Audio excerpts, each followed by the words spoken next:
The Lord be with you. A reading from the Holy Gospel according to Mark. Jesus said to his disciples, "In those days, after the tribulation, the sun will be darkened, the moon will not give its light, the stars will be falling from the sky, and the powers in the heavens will be shaken. And then they will see the Son of Man coming in the clouds with great power and glory. And then he will send out the angels and gather his elect from the four winds, from the end of the earth to the end of the sky. Learn a lesson from the fig tree. When its branches become tender and sprout leaves, you know that summer is near. In the same way, when you see these things happening, know that he is near, at the gates. I say to you, this generation will not pass away until all these things have taken place. Heaven and earth will pass away, but my words will not pass away. But of that day or hour no one knows, neither the angels in heaven nor the Son, but only the Father." The Gospel of the Lord.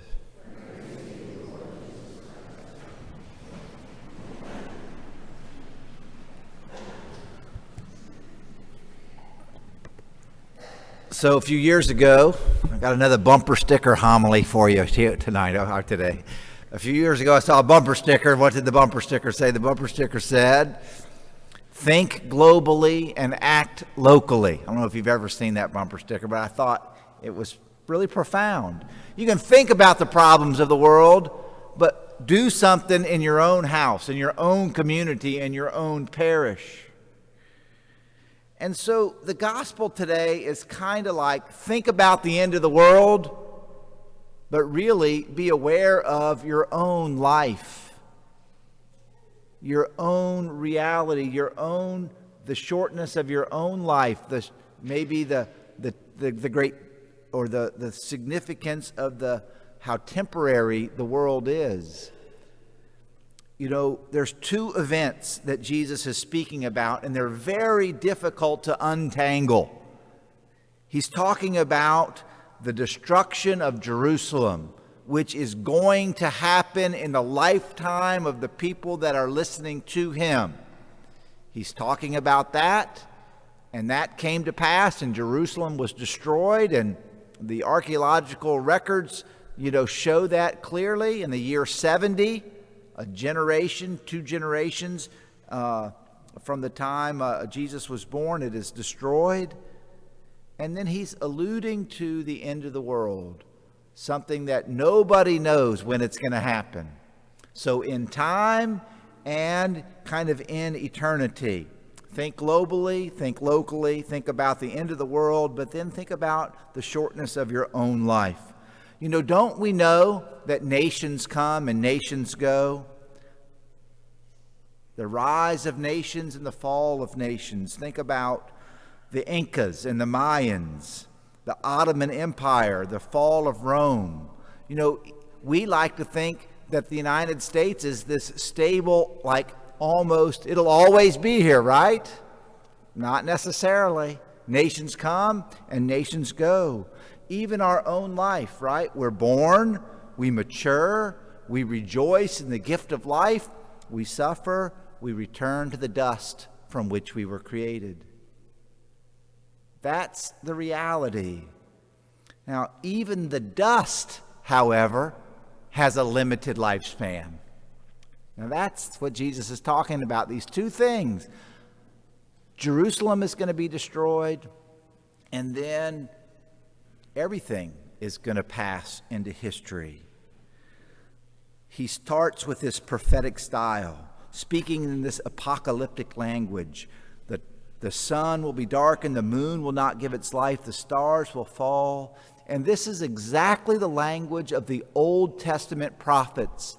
And when the Old Testament prophets spoke in this way, they weren't necessarily speaking about the end of the world. They were speaking about the end of a season in the life of the nation of Israel, or the destruction of a particular city or town. And so Jesus takes up that very same way of speaking. And then he talks to us about very concrete and practical things. Like, aren't we aware of the fact that this pecan tree right here in front of the rectory, in the springtime, what's going to happen? It's going to give leaves, isn't it? And we all know it's springtime. You know, this is happening and that's happening. The leaves are blooming on the trees.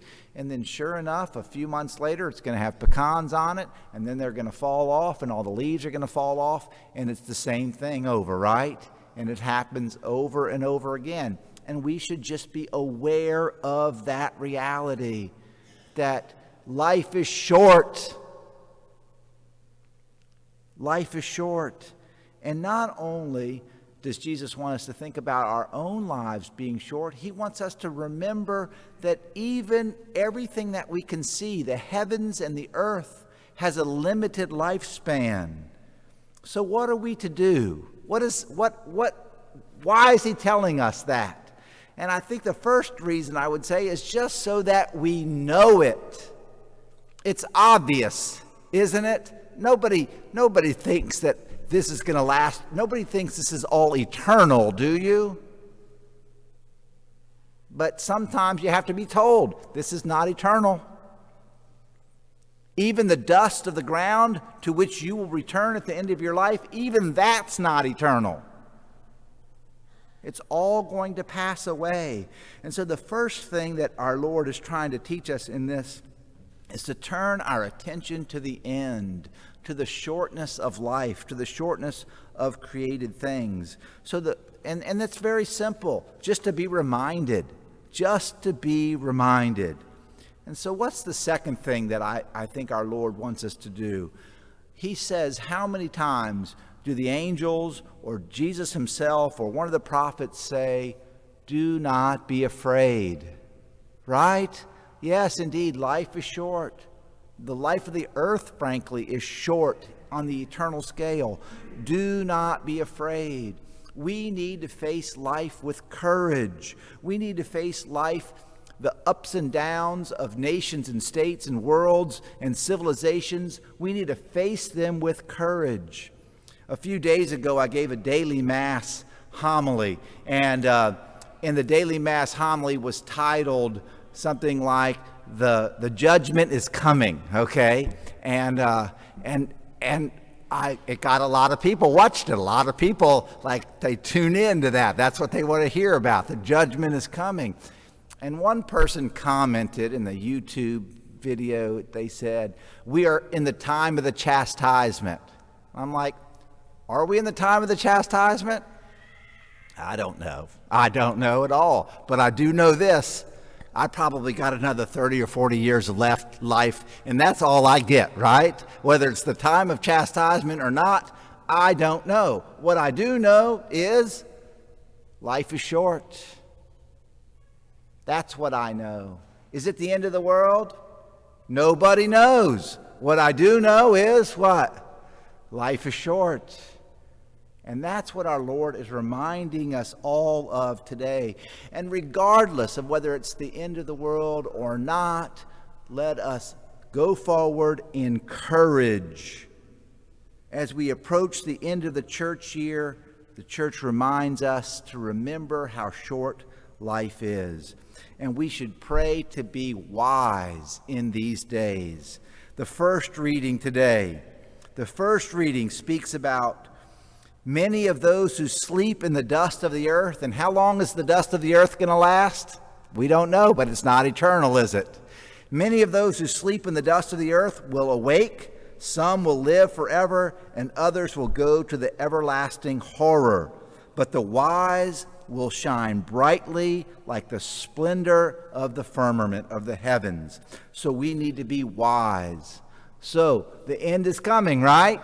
Might be here right now, right? What do we need to know? We just need to be aware of that. We need to be courageous and to be wise so that when the dust of the earth is no more and we are raised from the dust and our bodies are changed into that eternal vessel that God has prepared for us, You know, I was talking to somebody the other day, and I was a little bit surprised because they're an older fella and they know a lot and they're a smart guy. And when I was saying to him, the sun is going to burn out someday. Scientists have figured out how many more billions of years or hundreds of millions of years the sun is going to last, and then it's going to run out of fuel and it's going to burn up and it's going to be no more. And he was like, really? And I'm like, yeah, really. Really. And so to be aware of that truth, that everything that's created. And he was saying, I'd mentioned something like, well, the heavens will be destroyed. And he's thinking heaven where God is. No, not that heaven. We have the heavens, which is the stars above us, and the earth. All material creation has a limited lifespan. Think about this. If you could build a good enough rocket with enough rocket fuel, and you could travel far enough and fast enough, could you rocket ship your way to where God is, to where heaven is? No, because it's not that kind of place. It's another dimension of reality. And all of this is going to pass away. And that we need to know that. And so the church reminds us. And then that whether it's the end of the world or whether it's just the shortness of our life, to strive to be wise. Anybody here ever prayed this prayer?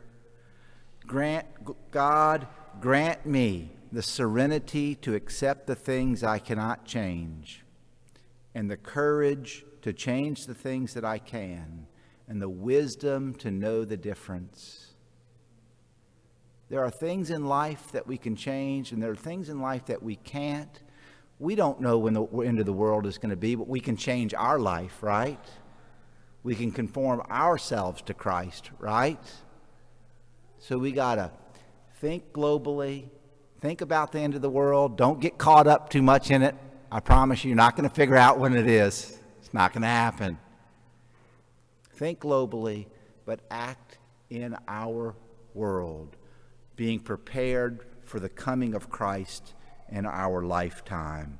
So to be wise, to be ready, to be courageous, and to know the shortness of our life, and frankly, the shortness of the life of the dust of the earth.